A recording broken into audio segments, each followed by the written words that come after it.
রাজধানী পুরুষ নির্যাতনের কয়েকটি ভয়ঙ্কর ঘটনা ঘটলেও রাষ্ট্র এই ব্যাপারে নীরব ভূমিকা পালন করছে।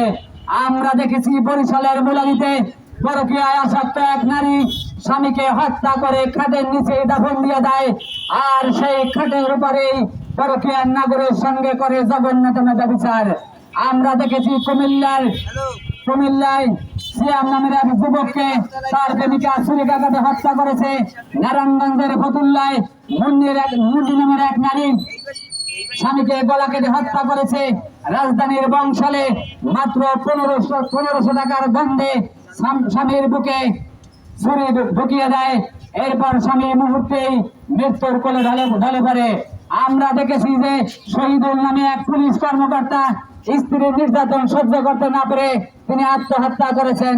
নোয়াখালীর চাটখিলে জেসমিন আক্তার এবং ফরিদপুরে ভাঙ্গার সুমাইয়া ঘুমন্ত স্বামীর পুরুষাঙ্গ কর্তন করেছে। এছাড়াও ফরিদপুরের মধুখালীতে দাউদ নামে এক যুবকের পুরুষাঙ্গ কর্তন করে স্ত্রী পালিয়েছে। যে কয়টি ঘটনা বললাম মাত্র 15 দিনের ঘটনা, আরো কত ঘটনা ঘটেছে, কত ঘটনা আড়ালে থেকে যাচ্ছে, এর হিসাব কোথায়? রাষ্ট্র তো শুধু নারী নির্যাতনের হিসাব রাখাতেই ব্যস্ত।